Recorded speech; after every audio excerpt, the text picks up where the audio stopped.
तो बच्चों कैसे हैं आप सब? बहुत-बहुत स्वागत है आपका आज की इस वीडियो में। आज का ये वीडियो क्लास 11th के बच्चों के लिए बहुत ज़्यादा ख़ास होने वाली है क्योंकि इस वीडियो में हम लोग देखने वाले हैं बच्चों क्लास 11th का जो आपका हिंदी का सब्जेक्ट है, इसका जो आपका फाइनल एग्ज़ाम होने वाला है 2026 के अंदर, तो उसके लिए जो भी मोस्ट इम्पोर्टेंट क्वेश्चंस निकलते हैं आपकी अंतरा और अंतराल वाली बुक के अंदर से, उन सभी क्वेश्चंस को इस एक सिंगल वीडियो के अंदर हम लोग कवर करने वाले हैं बच्चों। और इस वीडियो के अंदर लिमिटेड क्वेश्चन बताऊंगा। अदर यूट्यूबर्स की तरह नहीं बोलूंगा कि ये भी कर लो, वो भी कर लो, अरे पूरी किताब ही कर लो ना, पूरी किताब ही इंपॉर्टेंट है। तो वैसा मैं आपको नहीं बताने वाला हूँ। बिल्कुल लिमिटेड क्वेश्चन बताऊंगा। ये ऐसे क्वेश्चंस है जो पिछले 10 साल का आप पेपर उठा करके देख लीजिए। हिंदी का प्रीवियस ईयर जो आपका कॉमन एनुअल एग्जामिनेशन यानी फाइनल का पेपर आया हुआ है, तो मोस्टली यही क्वेश्चन रिपीट होकर के आए हुए हैं। ठीक है? और मैं तो कहूँगा कि अगर आपके पास अभी के टाइम पे नोटबुक यानी कि कॉपी रखी हुई है ना, तो उसमें ये सारे क्वेश्चंस को नोट डाउन करते चलिए क्योंकि बिल्कुल लिमिटेड क्वेश्चन है और सुपर इंपॉर्टेंट क्वेश्चन है। इससे बाहर तो क्या ही आ जाएगा यार एग्जाम के अंदर, है कि नहीं? और अगर आप चाहते हैं कि इसी प्रकार की वीडियोस मैं आपके लिए लेकर के आता रहूं, तो इस वीडियो पर 1000 लाइक्स कंप्लीट करवा दीजिएगा, तो ठोको लाइक, ठीक है? जिससे हमारा मोटिवेशन बढ़ सके। और चैनल पर अगर आप नए आ गए हैं, अभी तक आपने विद्यालय स्टडी पॉइंट को सब्सक्राइब नहीं किया है तो सब्सक्राइब कर लीजिए। इसी तरह की वीडियोस हम आपके लिए लेकर के आते रहते हैं। जैसे ही आप चैनल को सब्सक्राइब करेंगे, बगल में आपको बेल का घंटी या घंटा कुछ भी कह सकते हैं, उसका आइकन देखने को मिलेगा। उसको प्रेस करके ऑल पे क्लिक कर दीजिएगा, जिससे कि जो भी हम नया वीडियो अपलोड करें उसका नोटिफिकेशन सबसे पहले आपके फ़ोन पर आ जाया करे और आपकी तैयारी बहुत बढ़िया हो सके। बाकी कोई भी आपका डाउट रहता है जो डायरेक्टली आप मुझसे पूछना चाहते हैं, तो ये मेरी इंस्टा आईडी है जय झा 07 करके। अपने डाउट्स को डायरेक्टली यहाँ पर आप मुझसे पूछ सकते हैं। ठीक है बच्चों? तो चलिए हम अपने वीडियो को शुरू करते हैं और एक-एक करके क्वेश्चंस को देखते हैं। तो यहाँ पर क्वेश्चन देखिए बच्चों क्या पूछ रहा है हमसे कि मनुष्य की करुणा की भावना उसके भीतर गूंगेपन की प्रतिछाया है। कहानी के इस कथन को वर्तमान सामाजिक परिवेश के संदर्भ में स्पष्ट कीजिए। ठीक है? तो जो करंट हमारा सोसाइटी है, वर्तमान सामाजिक परिवेश है, ठीक है? उसको लेकर के यहाँ पर हमें आंसर लिखना है। ठीक है? तो चलिए समझते हैं आंसर कैसे लिखेंगे कि लेखक कहता है कि करुणा के प्रति अन्याय होता देखकर मनुष्य में करुणा की भावना जागृत तो अवश्य होती है, परंतु अनेक कारणों से वह उसे व्यक्त नहीं कर पाता है। ठीक है? कि जब देखा जाता है मनुष्य के द्वारा कि कहीं पर अन्याय हो रहा है, कुछ इस तरह से गलत चीज़ें हो रही है, तो एक यहाँ पर इमोशनल जो फीलिंग होती है वो तो ज़रूर आता है मनुष्य के अंदर कि अरे यार ये क्या हो रहा है, नहीं हो रहा है। लेकिन वो अपने इन चीज़ों को व्यक्त नहीं कर पाता है। जो उसके अंदर चीज़ें आ रही होती है ना कि ये हमारे समाज में क्या हो रहा है, नहीं हो रहा है, तो अपनी चीज़ों को वो व्यक्त नहीं कर पाता है। ये कारण जैसे कि ज़िम्मेदारियों से बचने की प्रवृत्ति, कृत्रिम सुखों को खोने का भय, स्वयं किसी विपत्ति में फँसने की आशंका आदि हो सकती है। ठीक है? तो जो अपने फीलिंग्स को मनुष्य यहाँ पर नहीं बाहर ला पाता है, वो इसलिए होता है कि उसको लगता है कि कहीं न कहीं उसके ऊपर कोई ज़िम्मेदारी ना आ जाए कि भैया तुम इसके प्रति ज़्यादा हमदर्द बन रहे हो, लो इसकी ज़िम्मेदारी तुम सौंपो। ठीक है? यहाँ पर उसके जो कृत्रिम सुख है, जिस सुख को वो यहाँ पर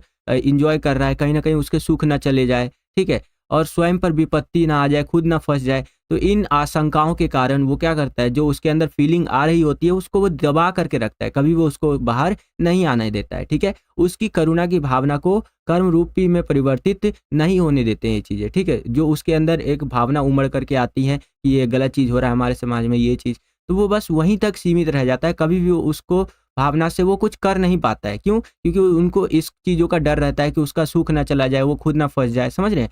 आगे देखिए बताया गया है कि अतः उसकी करुणा की भावना मौन रूप धारण कर लेती है और वह अपने में साहस नहीं कर पाता कि उस भावना को साकार कर सके। यह चमेली के पति के बारे में कहा गया है। ये किसके पति के बारे में कहा गया है बच्चों? चमेली के पति के बारे में कहा गया है। ठीक है? तो आशा करता हूँ कि ये क्वेश्चन आपको समझ में आया होगा। इंपॉर्टेंट क्वेश्चन है बच्चों, ध्यान रखिएगा। एग्जाम में ये क्वेश्चंस कई बार रिपीट होकर के आ रखे हैं और इसको आप मोस्ट इंपॉर्टेंट क्वेश्चन भी कह देंगे, तो इसमें भी कोई दो राय नहीं है बच्चों। क्लियर है? चलिए अगला क्वेश्चन देखिए बच्चों, यहाँ पर क्या पूछ रहा है हमसे कि हमें विकलांगों के प्रति कैसा व्यवहार करना चाहिए। जो विकलांग होते हैं अर्थात दिव्यांग व्यक्ति होते हैं, तो उनके साथ हमें कैसा व्यवहार यहाँ पर करना चाहिए। तो आंसर कुछ इस प्रकार से हम लिखेंगे कि कोई भी मनुष्य अपने आप में पूर्ण नहीं होता है। ठीक है? दुनिया का कोई सा भी आप इंसान उठा करके देख लीजिए, ऐसा नहीं होगा कि वो इंसान यहाँ पर 100% यहाँ पर परफेक्ट है, चाहे शारीरिक, मानसिक या हर तरह से। सब में कोई ना कोई कमी जो होता है वो अवश्य होता है। अतः हमें विकलांगों के साथ समानता का व्यवहार करना चाहिए। और आपको मैं एक चीज़ बता दूं बच्चों, जो विकलांग व्यक्ति होते हैं, ठीक है, बेशक उनका शरीर का कोई एक हिस्सा जो है वो उस तरह से होता है, लेकिन उनका जो माइंड होता है ना वो बहुत ज़्यादा शार्प होता है। आप कभी भी किसी विकलांग व्यक्ति के पास जाइएगा, दिव्यांग व्यक्ति के पास जाइएगा, या आपके क्लास में कोई दिव्यांग बच्चा होगा तो उसके पास जाइएगा, आप देखिएगा उसका जो आईक्यू लेवल है, ठीक है, वो काफ़ी अच्छा होता है। बहुत वन ऑफ द स्मार्टेस्ट लोगों में, वन ऑफ द स्मार्टेस्ट बच्चों में से एक होते हैं ऐसे, ठीक है। तो ये चीज़ है, तो भगवान भी यहाँ पर अगर कोई चीज़ में कमी छोड़ देता है, ठीक है, या रह जाती है भगवान की तरफ से, तो जो दूसरा कोई अंग है वो बहुत ज़्यादा यहाँ पर स्मार्ट बना देते हैं भगवान जी। इसीलिए विकलांग शब्द की जगह यहाँ पर दिव्यांग शब्द कहना ज़्यादा बेहतर रहता है कि हाँ भैया आपका कोई एक अंग जो है ना वो दिव्य है, इसलिए हम आपको विकलांग नहीं दिव्यांग कहेंगे। समझ रहे हैं? आगे देखिए, विकलांगों के प्रति हो रहे अन्याय व शोषण के खिलाफ संघर्ष करना चाहिए और विषम परिस्थितियों में उनकी सहायता करनी चाहिए। तो उनको यहाँ पर जो शोषण वगैरह हो रहा है, उनके साथ जो असमानताएं वगैरह हो रही हैं, तो कहीं न कहीं उसके खिलाफ यहाँ पर संघर्ष करना चाहिए और उनकी सहायता हमें करनी चाहिए। उनके प्रति दया नहीं, प्रेम व सौहार्दपूर्ण व्यवहार करना चाहिए। देखिए कितनी बड़ी बात यहाँ पर बोल रहा है कि हमें उन पे दया नहीं करनी है, ठीक है? यहाँ हम आप पे दया करें नहीं, सौहार्दपूर्ण व्यवहार करना चाहिए उनके साथ, ठीक है? साथ ही साथ उनके सम्मान व स्वाभिमान को बनाए रखना चाहिए हमें, और हम स्वयं कई बातों में उनसे बहुत कुछ सीख सकते हैं, प्रेरणा ले सकते हैं। हम खुद उनसे बहुत सारी चीज़ें सीख सकते हैं और खुद मोटिवेशन ले सकते हैं। मैंने आपको बताया ना, जो यहाँ पर विकलांग व्यक्ति होते हैं, एक्चुअली में वो दिव्यांग व्यक्ति होते हैं, one of the smartest peoples होते हैं, कि उनका माइंड जो है ना वो बहुत अच्छा होता है। तो हम भी बहुत कुछ उनसे सीख सकते हैं बच्चों। आशा करता हूँ कि आपको ये क्वेश्चन समझ में आ गया होगा। वीडियो में आगे बढ़ने से पहले एक इंपॉर्टेंट इन्फॉर्मेशन है बच्चों, तो बड़े ध्यान से समझिएगा। अगर आप अपने फाइनल एग्जाम 2026 की तैयारी को नेक्स्ट लेवल पर ले जाना चाहते हैं और उन बच्चों की कैटेगरी में शामिल होना चाहते हैं जो लास्ट टाइम पे भी तैयारी करके एग्जाम्स में बहुत अच्छे मार्क्स स्कोर करते हैं, तो आप हमारे द्वारा बनाए गए सैम्पल क्वेश्चन पेपर्स को ले सकते हैं। हमने 6 महीने का समय लगा करके ये सैम्पल पेपर्स आपके लिए बनाए हैं। हर एक सब्जेक्ट के 10-10 सैम्पल पेपर विथ सॉल्यूशन के साथ, हिंदी और इंग्लिश दोनों ही मीडियम के अंदर, ठीक है। तो सैम्पल पेपर्स को जरूर लीजिए, स्क्रीन पर दिख रहे व्हाट्सएप नंबर पर कॉन्टैक्ट करके, और अपने फाइनल एग्जाम की तैयारी को नेक्स्ट लेवल पर लेकर के जाइए बच्चों, ठीक है। चलिए वीडियो में आगे बढ़ते हैं। क्वेश्चन देखिए यहाँ पर क्या है कि दोपहर का भोजन शीर्षक की सार्थकता स्पष्ट कीजिए। तो देखिए आंसर इस प्रकार से लिखना है कि दोपहर का भोजन कहानी में निम्न मध्य वर्गीय परिवार की गरीबी का मार्मिक चित्रण है। ये जो दोपहर का भोजन आपका कहानी है, इसके अंदर जो आपका निम्न या मध्यवर्गीय जो परिवार होते हैं उनका जो गरीबी होता है ना उसके बारे में बता रखा है। इस परिवार की स्थिति इतनी दयनीय है कि घर में खाने के लिए भी पूरा भोजन नहीं है। सोचिए कितना दयनीय स्थिति है। जो दोपहर का भोजन कहानी है उसके अंदर बताया गया है कि ये जो आपका निम्न और मध्यवर्गीय परिवार है ना, इतना खराब इनका कंडीशन है कि 2 वक्त का पूरा खाना भी नहीं है भैया इनके पास। इस कहानी का पूरा घटनाक्रम दोपहर के भोजन के समय ही घटित होता है, जो कहानी की मूल संवेदना को प्रभावी ढंग से अभिव्यक्त करने में पूर्ण सक्षम है। घर के मुखिया के बेरोजगार हो जाने पर परिवार को किस प्रकार एक के बाद एक समस्याओं से जूझना पड़ता है। दोपहर के समय घर के सभी सदस्य एक के बाद एक घर आते हैं और परिवार की स्थिति और अपने संघर्षों को प्रकारांतर से व्यक्त कर इस कहानी को आगे बढ़ाते हैं। अतः यह शीर्षक सर्वथा उचित है। ठीक है, तो इस तरह से आप लिख सकते हैं कि भैया कितना ज़रा गरीब है कि दोपहर में इनको इस तरह से समझ में आता है कि भैया दिक्कत वाली बात है। ठीक है, और इतना भी इनके पास खाना नहीं है कि 2 वक्त का खाना ये खा सके। ठीक है, तो इस तरह से आप यहाँ पर दोपहर का भोजन शीर्षक जो है इसकी सार्थकता स्पष्ट कर सकते हैं। सार्थकता स्पष्ट करने को जब भी आए तो उस कहानी के बारे में, उस कविता के बारे में आपको पूरा एक्सप्लेन करना होता है बच्चों। ओके, आशा करता हूँ कि आपको समझ में आया होगा। चलिए अगला क्वेश्चन देखिए यहाँ पर क्या है कि आशय स्पष्ट कीजिए, और आशय स्पष्ट करने से पहले आप लाइक को स्पष्ट कर दीजिए। 1000 लाइक का टारगेट रखा गया है, देखा जाए कितनी देर में ये 1000 लाइक कंप्लीट हो जाता है। मैं जानता हूँ कि आप 1000 लाइक कंप्लीट कर देंगे, लेकिन मैं यह जानना चाहता हूँ कि कितनी जल्दी आप यह 1000 लाइक का टारगेट कंप्लीट कर देते हैं, क्योंकि आपका एक लाइक बच्चों हमारा मोटिवेशन लाखों करोड़ों अरबों खरबों गुना बढ़ा देता है, और यह हमारा इतिहास रहा है, जो हम देते हैं वही आता है। ठीक है, जैसे हिस्ट्री का मैप वाला वीडियो उठा लीजिए, उसमें ऑस्ट्रेलिया का मैप मैंने आपको बताया था, वही आया। ठीक है। उसके बाद इटली वगैरह का मैप मैंने आपको बताया था, वही आया पेपर में, और जो क्वेश्चंस बताए थे वो आए थे। इंग्लिश में जो इंपॉर्टेंट क्वेश्चन दिए थे वो आए थे। तो भैया जो बताता हूँ वही आता है, क्योंकि मैं और टीचर्स की तरह या फिर और यूट्यूबर्स की तरह नहीं हूँ कि भैया ये भी कर लो वो भी कर लो पूरी बुक कर लो, नहीं, सिर्फ इंपॉर्टेंट जो है वही दूंगा। ठीक है बच्चों, जो पिछले 10 साल के पेपर में बार बार रिपीट हो रखा है और जो मुझे लगता है मेरे अनुभव के हिसाब से कि यह पेपर में आपका आ सकता है। ओके बच्चों, तो एक एक क्वेश्चन को बिल्कुल ध्यान से कीजिएगा। चलिए यहाँ पर देखिए, आशय स्पष्ट कीजिए। चलिए इसका आशय स्पष्ट कर देते हैं इस तरह से हमारा कि आजकल सब जगह अंधेरा छाया रहता है, रातें बेहद काली होती हैं, अपना ही हाथ नहीं सूझता। टॉर्च बेचने वाला, देखिए इस तरह से ये आपका दे रखा है ना, तो इसका आशय आप ऐसे स्पष्ट कर सकते हैं कि टॉर्च बेचने वाला व्यक्ति लोगों का अंधेरे का भयावह चित्र खींचते हुए अपनी टॉर्च बेचना चाहता है। अंधकार में अपराध होते हैं, व्यक्ति को कुछ नहीं सूझता, अंधेरे का डर दिखाकर टॉर्च बेचकर लाभ कमाने की रणनीति कारगर रहती है। लोगों को अंधेरे का डर दिखाकर, अरे भैया देखो अंधेरा में ये हो जाएगा, आपके साथ छीना झपटी हो जाएगी, एजुकेशनल पर्पस के लिए बता रहा हूँ, ये हो जाएगा, ये टॉर्च खरीद लो, देखो भैया 1 नंबर का टॉर्च है, एकदम जानदार टॉर्च है, आज खरीदोगे तो 50 साल तक टिकेगा यार। ठीक है, तो ये खरीद लीजिए। और इस तरह से अंधेरे का भय दिखा करके क्या किया जाता है, यहाँ पर टॉर्च को बेचा जाता है बच्चों। तो ये जो आपकी लाइनें दी गई है इसका आशय आपका यही है। ठीक है बच्चों, चलिए नेक्स्ट क्वेश्चन देखिए, काफी इंपॉर्टेंट है और ज्योतिबाई फूले से रिलेटेड एक क्वेश्चन बनेगा बच्चों। जो मुझे लगता था कि ये क्वेश्चन बन सकता है, ये मैंने आपको यहाँ पर करवा दिया। बाकी ज्योतिबाई फूले से रिलेटेड पढ़ लीजिएगा आप। ठीक है, यहाँ पर देखिए तीसरा क्वेश्चन क्या है कि ज्योतिबाई फूले जो है या ज्योतिबा फूले जो है उनका नाम समाज सुधारकों की सूची में शुमार क्यों नहीं किया गया, तर्क सहित उत्तर लिखिए। तो आंसर आप इस प्रकार से लिखेंगे, भारत के प्रमुख समाज सुधारकों की सूची में ज्योतिबा फूले के शामिल नहीं किया गया।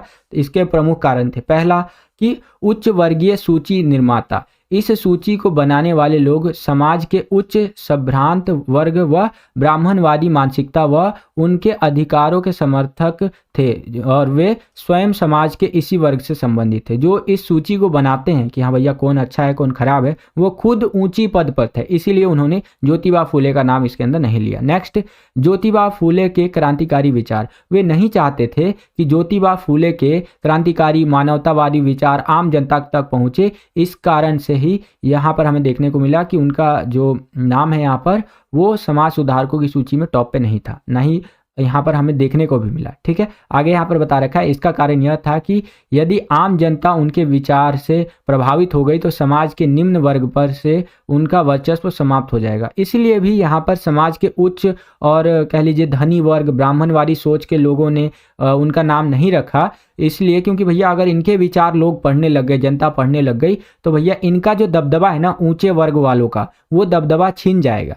ठीक है बच्चों, नेक्स्ट यहाँ पर देखिए बता रखा है कि ज्योतिबा फूले की शिक्षा नीति, शिक्षा पर किसी का एकाधिकार नहीं है, दलित वर्ग, शोषण व निम्न वर्ग को भी पढ़ने का अधिकार है, साथ ही वे स्त्री स्वतंत्रता समानता व शिक्षा उनके बराबर अधिकार की बात करते हैं। यदि शिक्षा द्वारा समाज में ये परिवर्तन हुए तो समाज में उच्च वर्ग ब्राह्मणवादी सोच वर्चस्व पर प्रभाव होगा, अतः यह शिक्षा नीति समाज के उच्च वर्ग के खिलाफ थी, इसीलिए उन्होंने ज्योतिबा फूले का नाम समाज सुधारकों की सूची में नहीं रखा। तो एक ये पॉइंट भी आप लिख सकते हैं। इंपॉर्टेंट क्वेश्चन है बच्चों, ध्यान रखिएगा, पेपर में आने की संभावना है इस क्वेश्चन की। ओके, चलिए अगला क्वेश्चन देखिए, यहाँ पर हमारा चौथा क्वेश्चन क्या पूछ रहा है कि खाना बदोश कहानी में आज के समाज की किन किन समस्याओं को रेखांकित किया गया है, इन समस्याओं के प्रति कहानीकार के दृष्टिकोण को स्पष्ट कीजिए। जो आपका खाना बदोश कहानी है इसके अंदर आज का जो वर्तमान का हमारा समाज है, आज का जो सोसाइटी है, करंट सोसाइटी, इसके अंदर की कौन सी समस्याएं, कौन कौन सी समस्याओं को रेखांकित किया गया है, एक तरह से हाईलाइट किया गया है, वो आपको बताना है। तो आंसर आप इस प्रकार से लिखेंगे कि इस कहानी में आज के समाज की निम्नलिखित समस्याओं को रेखांकित किया गया है। जैसे समाज में जाति भेद अभी तक कायम है, आज भी जो है ऊंची जाति नीची जाति है, तू कम्हार है, तू डोम है, चमार है, तू है ना, तू नीची जाति का है, तू ऊंची जाति का, ये चीजें आज भी हमें समाज में देखने को मिलती है। तो एक ये चीज आप लिख सकते हैं। अगला, मजदूर वर्ग का शोषण हो रहा है और वे इस यातना को झेलने के लिए विवश है। जो मजदूर वर्ग है आज के टाइम पे समाज में, वो तो भैया 2 वक्त का रोटी खाने के लिए बहुत ज्यादा परिश्रम करते हैं, इसीलिए वो इस शोषण को झेलने के लिए, इस यातना को झेलने के लिए विवश है, वो कुछ कर ही नहीं सकते। ठीक है, तो एक ये पॉइंट भी आप लिख सकते हैं। मजदूर अभी भी नारकीय जीवन जीते हैं, जो नरक वाला जीवन होता है ना एक तरह से, वैसा जीवन जीते हैं। उनके लिए सुविधाओं का अभाव हमें आज भी देखने को मिलता है। किनका? मजदूरों का बच्चों। ठीक है। और आप लिख सकते हैं समाज में स्त्री सुरक्षा नहीं है, वे दोहरे शोषण की शिकार है। स्त्रियों के लिए सम्मानजनक दृष्टिकोण का अभाव देखने को मिलता है। आज भी स्त्रियों का यहाँ पर हमें सुरक्षा देखने को नहीं मिलता समाज में, है कि नहीं? और आज भी स्त्रियों को लेकर के दोहरा व्यवहार या अभाव देखने को मिलता है। इस तरह से आप कह सकते हैं। कहने का मतलब ये है कि कई लोग जो है ना रूढ़िवादी सोच के वो स्त्रियों को, महिलाओं को ऐसे देखते हैं, ये तो लड़की है, चलो ये इसको शादी उदी करा दो, भाई एज हो गया इनका। गांव में मैं देखता हूँ ना आज भी ऐसा देखने को मिलता है बच्चों कि ये तो एज हो गया है, चलो भैया इसका क्या करते हैं, शादी वादी करा देते हैं, क्योंकि इसको चूल्हा चौका ही तो करना है पूरा जिंदगी भर। ठीक है। तो ये भी आप यहाँ पर पॉइंट में लिख सकते हैं। और क्या लिख सकते हैं बच्चों? समाज में शोषण को देखकर चुप रहने की मानसिकता व्याप्त है। इन समस्याओं के प्रति लेखक का दृष्टिकोण मानव और सुकिया के माध्यम से प्रकट हुआ है।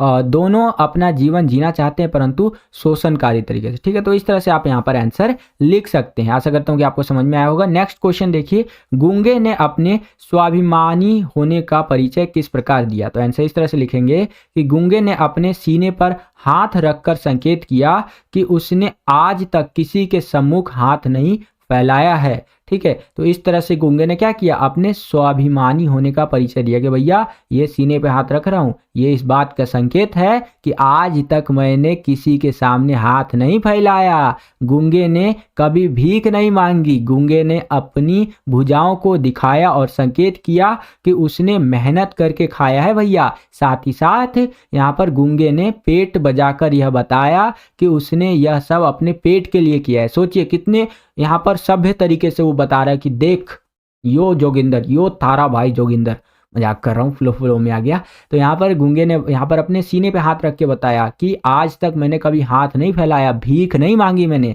और अपनी भुजाओं को दिखाया, यानी अपनी हाथों को दिखाया और संकेत किया कि उसने मेहनत करके खाया है, और पेट जो है उसको बजाकर बताया कि यह सब किसके लिए किया है गूंगे ने, तो वो पेट के लिए किया है। तो इस प्रकार से आप आंसर लिख सकते हैं कि गूंगे ने अपने स्वाभिमानी होने का परिचय किस प्रकार दिया। ठीक है। तो इस प्रकार से दिया, यहाँ पर आप देख सकते हैं। नेक्स्ट अब हम लोग आ गए हैं यहाँ पर अगले क्वेश्चन के अंदर। यहाँ पर हाँ ठीक है, चलिए यहाँ पर अगला क्वेश्चन देखिए। खानाबदोश जो कहानी है इसकी मूल संवेदना या भाव कह लीजिए, इस पर प्रकाश डालिए। तो आंसर इस प्रकार से आप लिखेंगे कि खानाबदोश कहानी की मूल संवेदना है मजदूर वर्ग का शोषण। इस कहानी के अंदर यह दिखाया गया है कि मजदूर वर्ग का जो शोषण है वो किस प्रकार से होता है। इस कहानी में जो है लेखक ने मजदूरी करके किसी तरह गुजर बसर कर रहे मजदूर वर्ग के शोषण तथा यातना को चित्रित किया है कि भैया किस तरह से यहाँ पर जो मजदूर वर्ग होता है किसी तरह से अपना गुजर बसर करता है, 2 वक्त की रोटी जुटाता है ना, शोषण वगैरह सब झेलता है, क्योंकि उसको क्या करना है भैया, अपना पेट तो पालना है ना।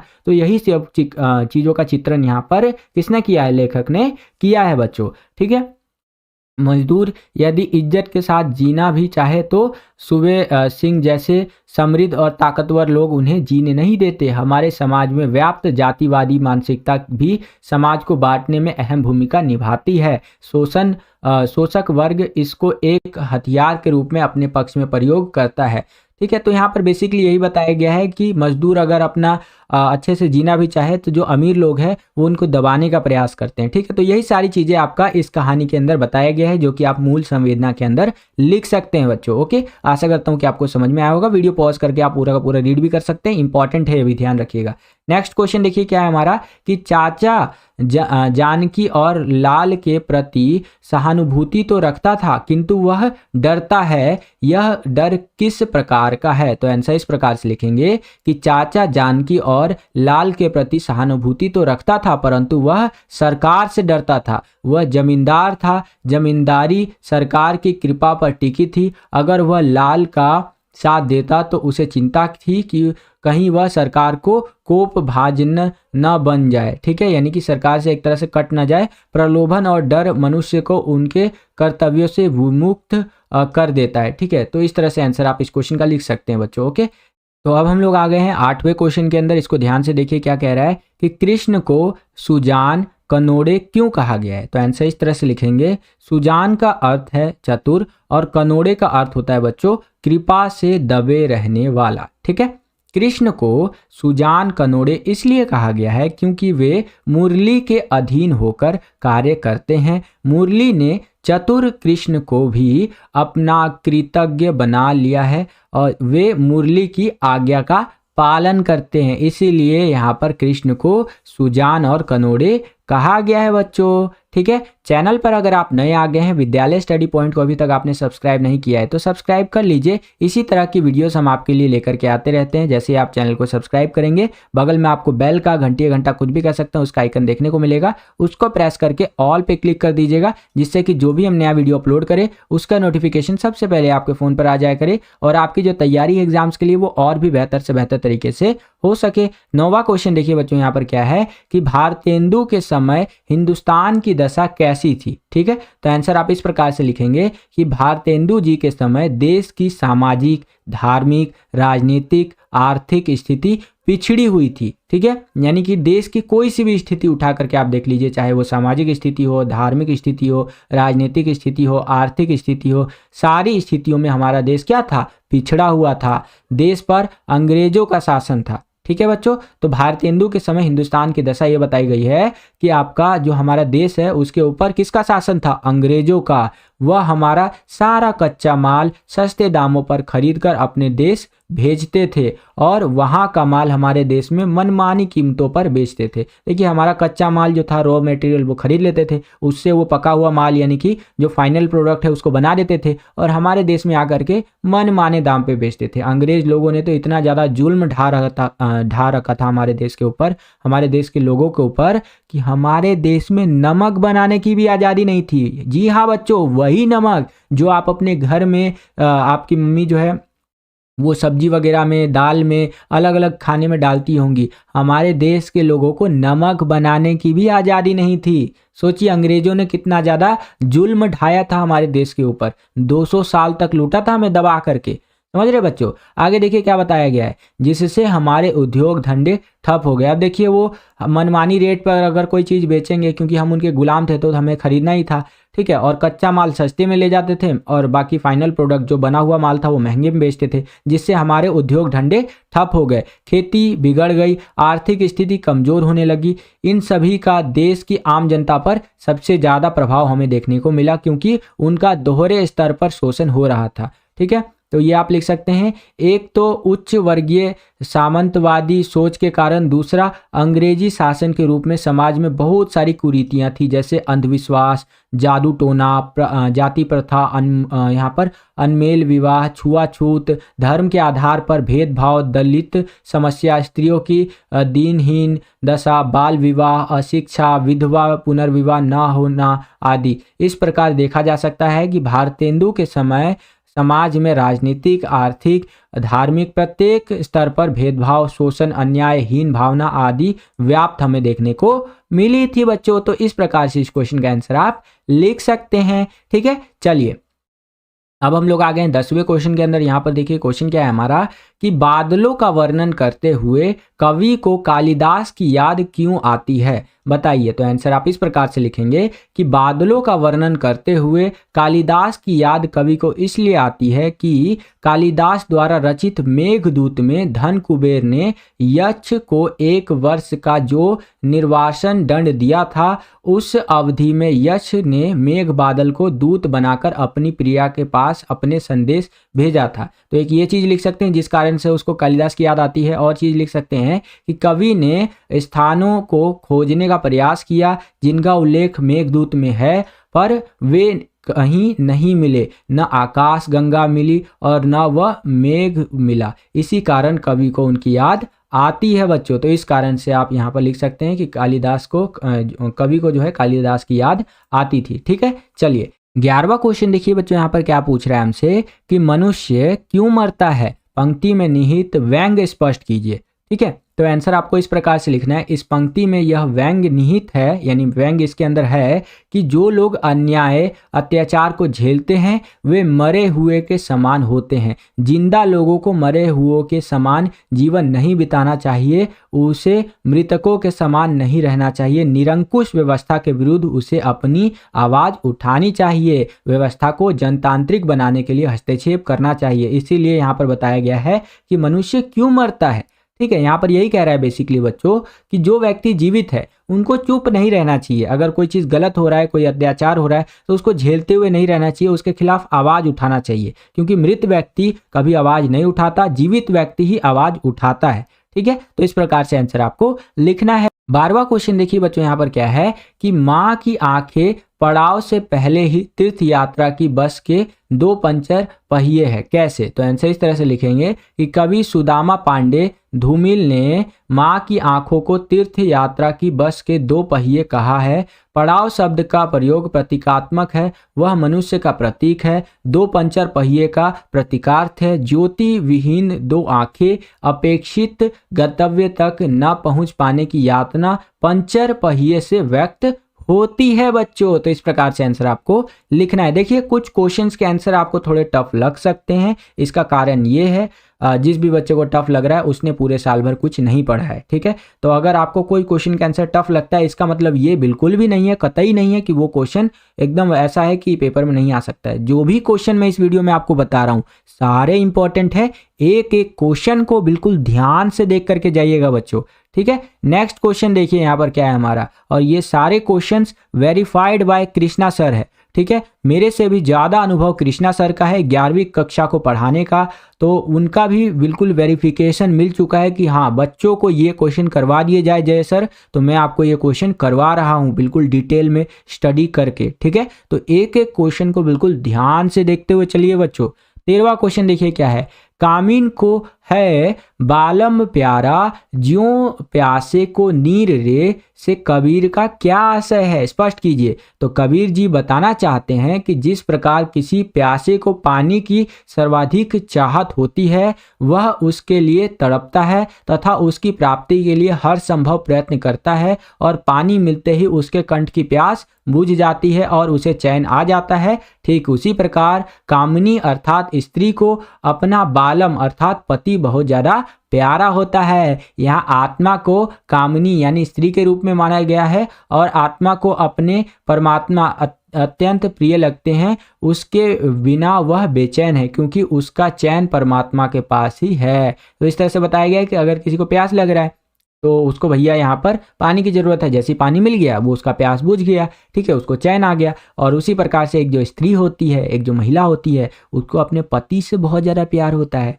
उसको अपने पति को लेकर के बहुत ज़्यादा लालसा होती है। तो इसी संदर्भ में आपको यहाँ पर आंसर बता रखा है। ठीक है बच्चों, आशा करता हूँ कि आपको समझ में आया होगा। अगला प्रश्न देखिए हमारा यहाँ पर क्या है, ये अब अभिव्यक्ति माध्यम के क्वेश्चन आ गए, इनको ध्यान से देखते हुए चलिए बच्चों। ठीक है, यहाँ पर आपका जो दोनों बुक था हिंदी का मैंने आपको करवा दिया। ये जो क्वेश्चंस मैं आपको करवा रहा हूँ ये आपका 3rd बुक बोले तो अभिव्यक्ति और माध्यम की जो तीसरी बुक है उससे करवा रहा हूँ। कई सारे बच्चों को तो पता भी नहीं है कि उनका एक तीसरा बुक भी है अभिव्यक्ति और माध्यम का। ठीक है, तो उसके अंदर से मोस्ट इंपॉर्टेंट क्वेश्चंस करवा रहा हूँ जिसका पेपर में आने की संभावना बहुत ज़्यादा है बच्चों। देखिए क्वेश्चन क्या है, 14वां क्वेश्चन कि पत्रकारिता के प्रकार का वर्णन कीजिए। देखिए पत्रकारिता के कई सारे प्रकार होते हैं। पहला है आपका खोज परक पत्रकारिता। ये क्या होता है, ऐसी पत्रकारिता जिसमें गहराई से छानबीन करके ऐसे तथ्यों सूचनाओं को सामने लाने की कोशिश की जाती है जिन्हें पहले दबाने या छुपाने का प्रयास किया जा रहा हो। आज इसी को स्टिंग ऑपरेशन कहा जाता है। ठीक है, तो अगर आपसे क्वेश्चन पूछ ले कि स्टिंग ऑपरेशन क्या होता है या खोज परक पत्रकारिता क्या होता है, दोनों का आंसर एक ही होगा कि इसके अंदर क्या होता है, इस पत्रकारिता के अंदर कि ऐसी यहाँ पर तथ्यों को सूचनाओं को सामने लाने का प्रयास किया जाता है गहराई से छानबीन करके जिन्हें पहले दबाने या छुपाने का प्रयास किया गया हो। एग्जाम्पल के लिए मान लीजिए कि आपके घर के बगल में एक रोड बन रहा है। ठीक है, अब इस रोड को बनाने के लिए सरकार की तरफ से 100 करोड़ रुपए आए हैं। ठीक है, और इस रोड को बनाने में जो ठेकेदार है उन्होंने लगाया तो 30 करोड़ है। ठीक है, बाकी का 70 करोड़ जो है उनकी जेब में चला गया बच्चों। तो अब क्या किया जाएगा, अगर ये रोड में कहीं दिक्कत आएगा या कुछ आएगा तो ठेकेदार लोग कोशिश करेंगे कि इसको छुपाया जाए, दबाया जाए, ये ना पता चले कि कितना पैसा हमने इसमें लगाया है। 100 करोड़ तो आया हमारे पास, लेकिन कितना हमने लगाया, इस पे पूरा खर्चा किया है, वो चीज़ छुपाने का काम करेंगे कौन, ठेकेदार लोग। तो इन्हीं को यहाँ पर एक्सपोज करने के लिए जो पत्रकार होंगे ये खोज परख पत्रकारिता या फिर स्टिंग ऑपरेशन करेंगे, जिसके अंदर ये ठेकेदारों से उगलवाने का कोशिश करेंगे कि हाँ बताइए कितना पैसा लगा है, अरे हम तो आपके दोस्त हैं, हम भी आप ही के से ठेकेदार है यार, हमें नहीं बताइएगा, हम थोड़ी ना किसी को बता रहे हैं। ठीक है, यही बातें करके, मीठी मीठी बातें करके ये स्टिंग ऑपरेशन करेंगे। अपने एक पेन रखेंगे अपने जेब में और उस पेन के अंदर कैमरा लगा हुआ होगा, और जैसे ही मीठा मीठा बात बोल के ये मुंह से निकलवा लेंगे, उस चीज़ को रिकॉर्ड करेंगे और उसको कर देंगे यूट्यूब पर अपलोड, और वो क्लिप हो जाएगा वायरल। पता चलेगा भैया 70 करोड़ तो ठेकेदार अपना जेबुए में रख लिया। और भैया यहाँ पर एक पत्रकार आया जिसने स्टिंग ऑपरेशन किया, खोज पत्रकारिता किया, और उससे उसने क्या किया, पूरा एक्सपोज कर दिया, पूरा भांडा फोड़ दिया। तो इस तरह की जो पत्रकारिता होती है जिसके अंदर गहराई से छानबीन किया जाता है, तो तथ्यों को, सूचनाओं को सामने लाने का प्रयास किया जाता है, जो पहले दबाने का या फिर छुपाने का प्रयास किया गया हो, इसे ही स्टिंग ऑपरेशन या फिर खोज परख पत्रकारिता कहते हैं बच्चों। ठीक है, ठोको लाइक। चलिए अगला देखिए, विशेषीकृत पत्रकारिता। अब ये क्या होता है, संसदीय, न्यायालय, कानूनी, आर्थिक, खेल, विज्ञान, विकास, अपराध, फैशन और फिल्मों से संबंधित पत्रकार उस क्षेत्र की विशेषज्ञता प्राप्त होती है, ये आपका विशेषीकृत में आ जाएगा। और क्या होता है भैया, वॉच डॉग पत्रकारिता। अब ये क्या होता है इसके बारे में समझिए, जब मीडिया सरकार के काम काज पर निगाह रखकर होने वाली गड़बड़ी का पर्दाफाश कर जनता के समक्ष लाती है तो उसे वॉच डॉग पत्रकारिता कहते हैं। ठीक है, मीडिया क्या करती है, सरकार का जो भी कामकाज होता है कि भैया ये सरकार ये कर रही है, ये कर रही है, ठीक है, उस पर पूरा एकदम ध्यान रखती है, निगाहें रखती है, चील की निगाहें रखती है। वो राउंड टू हेल में नहीं बोलता है, चील की निगाहें मेरी, ठीक है, वैसी चील की निगाहें रखती है, और जो भी गड़बड़ी होता है उसका पर्दाफाश करके जनता के सामने लेकर के आती है, तो उसे ही वॉच डॉग पत्रकारिता कहते हैं बच्चों। ठीक है, आगे देखिए यहाँ पर क्या है हमारा, एडवोकेसी पत्रकारिता। अब ये क्या होता है जी, जब कोई समाचार संगठन किसी मुद्दे को उछालकर उसके पक्ष में जनमत हासिल करने के लिए अभियान चलाते हैं तो उसे एडवोकेसी या फिर पक्षधर पत्रकारिता कहते हैं। तो अगर क्वेश्चन बन जाए पक्षधर पत्रकारिता या फिर एडवोकेसी पत्रकारिता, तो दोनों का आंसर यही होगा कि जब कोई समाचार संगठन किसी मुद्दे को उछालकर उसके पक्ष में जनमत हासिल करने का अभियान चलाते हैं तो वो आपका एडवोकेसी पत्रकारिता या फिर पक्षधर पत्रकारिता होता है बच्चों। नेक्स्ट क्वेश्चन, वैकल्पिक पत्रकारिता क्या होता है। तो इसमें देखिए, जो मीडिया स्थापित व्यवस्था के विकल्प को सामने लाने और उसके अनुकूल सोच को अभिव्यक्त करता है उसे वैकल्पिक मीडिया कहा जाता है या फिर वैकल्पिक पत्रकारिता कहते हैं बच्चों। अगला क्वेश्चन देखिए बच्चों कि एक अच्छे पत्रकार को सफल होने के लिए पत्रकारिता के मूल्यों को ध्यान में रखना पड़ता है। ठीक है, इन्हीं मूल्यों को क्या कहते हैं बच्चों, आपका पत्रकार की बैसाखियां भी कहा जाता है। वो क्या क्या होती हैं, अगर कोई एक अच्छा पत्रकार है तो उसके लिए क्या क्या बैसाखी हो सकता है, क्या क्या अच्छी चीजें हो सकती है जिनका ध्यान रख करके वो सफल हो सकता है। तो भैया पहले तो वो सच्चाई को दिखाए, ठीक है, संतुलन बनाए रखे, बैलेंस बनाए रखे, जो भी पत्रकारिता वो करे उसके अंदर वो बैलेंस बनाए, ठीक है, निष्पक्ष हो, किसी के पक्ष में जाकर के, किसी के फेवर में जाकर के पत्रकारिता न करे, ये उसको ध्यान रखना चाहिए। स्पष्ट रूप से जो भी करे एकदम क्लियर कट करे, स्पष्ट करे। तो इन चीजों को अगर ध्यान में वो रखता है पत्रकार तो वो एक सफल पत्रकार बन सकता है बच्चों। नेक्स्ट क्वेश्चन क्या है देखिए यहाँ पर कि डेडलाइन से क्या अभिप्राय है। तो डेडलाइन का आंसर देखिए, समाचार माध्यमों में किसी समाचार को प्रकाशित या फिर प्रसारित होने के लिए पहुंचने की आखिरी समय सीमा को डेडलाइन कहा जाता है, जिसे समय सीमा भी कहते हैं बच्चों। लास्ट एकदम टाइम होता है, इसे डेडलाइन कहेंगे, नाम से ही पता चल रहा है। नेक्स्ट क्वेश्चन देखिए, डायरी क्या है। डायरी लिखते समय किन बातों का ध्यान रखना चाहिए, ध्यान से समझिएगा इसको। इसके अंदर कई सारी चीजें मैंने एक्सप्लेन करने का प्रयास आपको किया है। देखिए डायरी के बारे में समझिए कि डायरी एक मोटी जिल्द वाली नोटबुक होती है जिसके पन्नों पर साल के 365 दिनों की तिथियां क्रम से सजी होती हैं। ठीक है, एक मोटी जिंद वाली, एक इस तरह से कह लीजिए आपका पन्नों का होता है नोटबुक टाइप का, जिसके अंदर साल का 365 दिन का 365 डेज का जो डेट वगैरह होता है सब कुछ वहां पर सजा हुआ होता है लाइन से। हर पृष्ठ पर खाली जगह छूटी हुई होती है जिसे हम सूचनाओं या निजी बातों को दर्ज करके मतलब वहाँ पर इस्तेमाल कर सकते हैं। ठीक है, अब देखिए, डायरी लिखते समय कुछ बातों का ध्यान रखना आवश्यक होता है। जैसे डायरी लिखना अपने साथ एक अच्छी दोस्ती कायम करने का बेहतरीन जरिया है।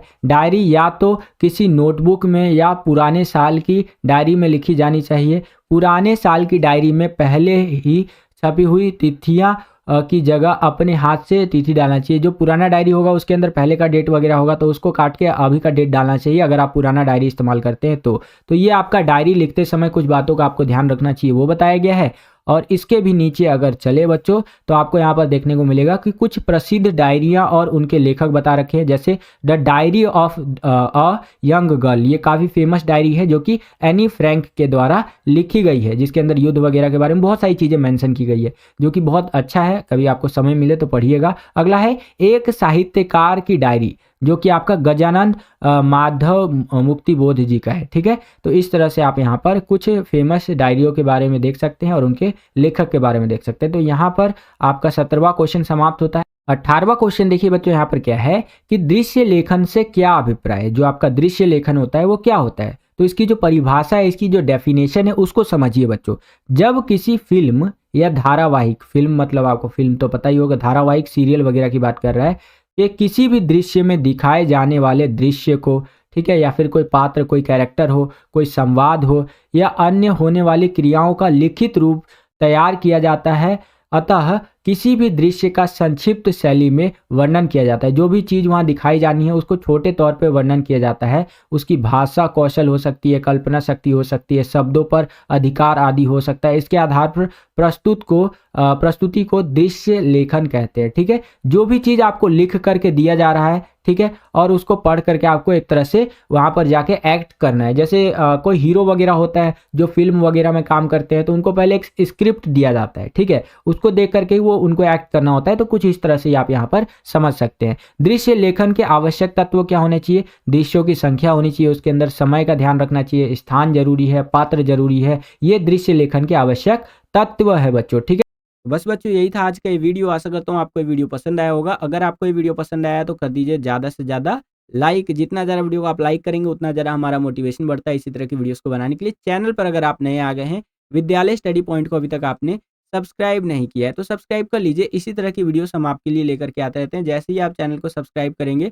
बगल में आपको बेल का, घंटी घंटा कुछ भी कह सकते हैं, उसका आइकन देखने को मिलेगा। उसको प्रेस करके ऑल पे क्लिक कर दीजिएगा, जिससे कि जो भी हम नया वीडियो अपलोड करें उसका नोटिफिकेशन सबसे पहले आपके फ़ोन पर आ जाया करे और आपकी जो तैयारी एग्जाम्स के लिए वो और भी बेहतर से बेहतर तरीके से हो सके। इस वीडियो के लिए इतना ही। मिलता हूँ आपसे अगली और एक्साइटिंग वीडियो में। तब तक के लिए खुश रहिए, खुश रखिए सभी को। जय हिंद, वंदे मातरम।